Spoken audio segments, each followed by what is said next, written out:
নমস্কার বন্ধুরা, আমার আজকের রেসিপি তেল বা ঘি ছাড়া সম্পূর্ণ সহজপাচ্যভাবে তৈরি চিকেন বিরিয়ানি। এই রেসিপিটাই আজ আমি তোমাদের সঙ্গে শেয়ার করব। বিরিয়ানিটা যে পাত্রে তৈরি করব সেই পাত্রটাই আমি নিয়েছি। সেই পাত্রের মধ্যেই চিকেনটা ম্যারিনেট করে নেব। চিকেনটাকে ভালো মতো ধুয়ে নিয়েছি, চিকেনটা সেই পাত্রে নিয়ে নিচ্ছি। আর তেল ছাড়া চিকেন বিরিয়ানি শুনে একটু অবাক লাগলেও কিন্তু এটা খেতে ভালো হয়। চিকেনের মধ্যে যে চর্বিটা আছে সেই চর্বিটার সাহায্যেই বিরিয়ানিটা তৈরি হয়ে যাবে। আলাদা বাইরে থেকে কোনো তেল বা ঘি আমি ব্যবহার করব না।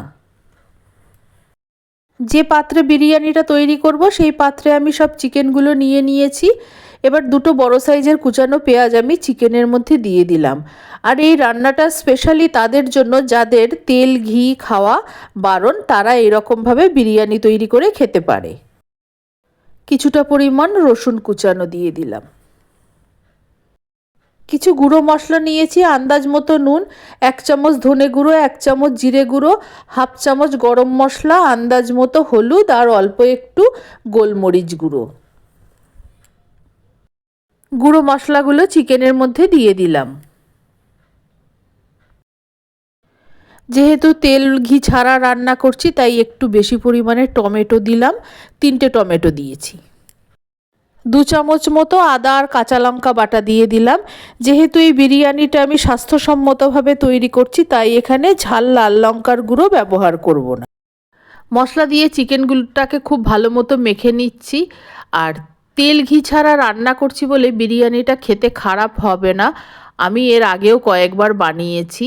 আমার ছোটো মেয়ের যখন পেটের সমস্যা হয়েছিল তখন ওর তেল খাওয়া বারণ ছিল, অথচ বিরিয়ানি খাবে এরকম বায়না করতো, তখন আমি এইভাবে অনেকবার বানিয়েছি, এখনও মাঝে মধ্যে বানাই। ভালো মতো মাখা হয়ে গেছে, এবার পাত্রটা গ্যাসের ওপর বসিয়ে দিচ্ছি। এবার দিয়ে দিলাম আলুগুলো দিয়ে দেওয়ার পর এবার চিকেন আর আলু ভালো মতো কষিয়ে নেব। চিকেন আর আলুর আন্দাজে আমি 1 গ্লাস গরম জল দিয়ে দিলাম।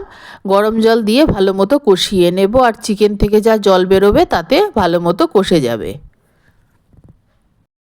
মিডিয়াম ফ্লেমে কিছুক্ষণের জন্য ঢেকে দিলাম।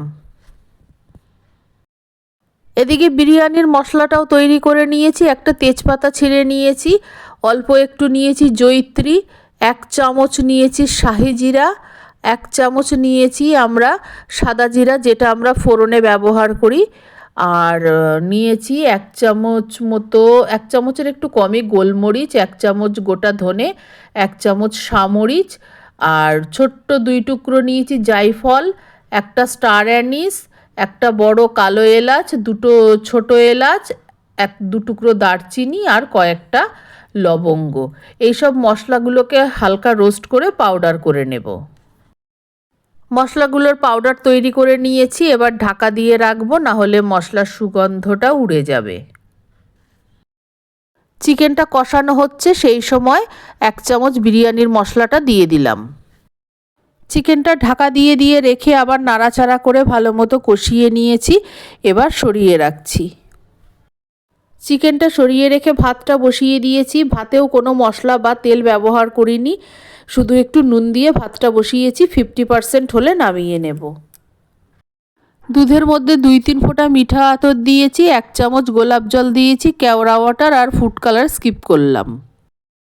ভাতটা হয়ে গেছে, ফ্যানটা ঝরিয়ে নিয়েছি। চিকেনটা কষানোর সময় একটু গ্রেভি রেখেছিলাম, এবার এই চিকেনের ওপরেই ভাতগুলো দিয়ে দিচ্ছি। ভাতটা কিন্তু ফ্যান ঝরানোর সঙ্গে সঙ্গেই দিয়ে দিতে হবে, না হলে ভাতটা নরম হয়ে যাবে। মিক্সিং জারে বিরিয়ানি মশলা করে রেখেছিলাম, সেখান থেকে মশলা নিয়ে 2 চামচ মতো মশলা নিয়েছি, আমি ভাতের ওপর ছড়িয়ে দিলাম। মিঠা আতর আর গোলা দুধটার অর্ধেকটা আমি ভাতের ওপর দিয়ে দিলাম। 2টো লেয়ার তৈরি করব বলে আরেকটু রেখে দিলাম, পরের বারে ব্যবহার করব। এবার কয়েকটা গোটা কাঁচা লঙ্কা দিয়ে দিলাম। অল্প আরেকটু দিলাম গরম মশলা, আর কাঁচা লঙ্কাগুলো আমি দিয়েছি কারণ ঝালটা কম ব্যবহার করেছি, কাঁচা লঙ্কাটা মেখে খাওয়া যাবে। আমার একটু নুনটা ভাতে কম লাগলো, আর চিকেনেও নুন দেওয়া আছে তাই অল্প আরেকটু নুন আমি ছড়িয়ে দিলাম। দুটো লেয়ার তৈরি করে নিয়েছি, এবার ঢাকনাটা দিয়ে দিচ্ছি। আর আমি আটা দিয়ে চারদিকটা সিল করছি না, চাটুটা গরম করে নিয়েছি, এই ঢাকনার ওপর একটা ভারী চাপা দিয়ে দেবো, দিয়ে আমি বিরিয়ানিটা বসিয়ে দিলাম। মিডিয়াম ফ্লেমে 20-25 মিনিট দম দিয়ে নিয়েছি, এবার স্ট্যান্ডিং টাইমে 10 মিনিট রেখে দিচ্ছি। তৈরি হয়ে গেছে তেল ঘি ছাড়া একদম সহজপাচ্য বিরিয়ানি। আমি এখন এটা গরম গরম পরিবেশন করব। এটা শুধু আমি আমার ছোট মেয়ের জন্য বানাইনি, তোমরা দেখেই বুঝতে পারছো আমি আমার পুরো পরিবারের জন্যই বানিয়েছি। আর এটা আমি মাঝে মধ্যে বানাই। আমার এই বিরিয়ানির রেসিপি ভালো লাগলে আমার চ্যানেলকে সাবস্ক্রাইব করার, লাইক করার, শেয়ার করার অনুরোধ রইল। আর আমার নতুন পুরনো সকল বন্ধুদের আন্তরিক ধন্যবাদ ও ভালোবাসা জানিয়ে আমি আমার ভিডিও শেষ করছি। সকলকে অনেক অনেক ধন্যবাদ ও ভালোবাসা রইল।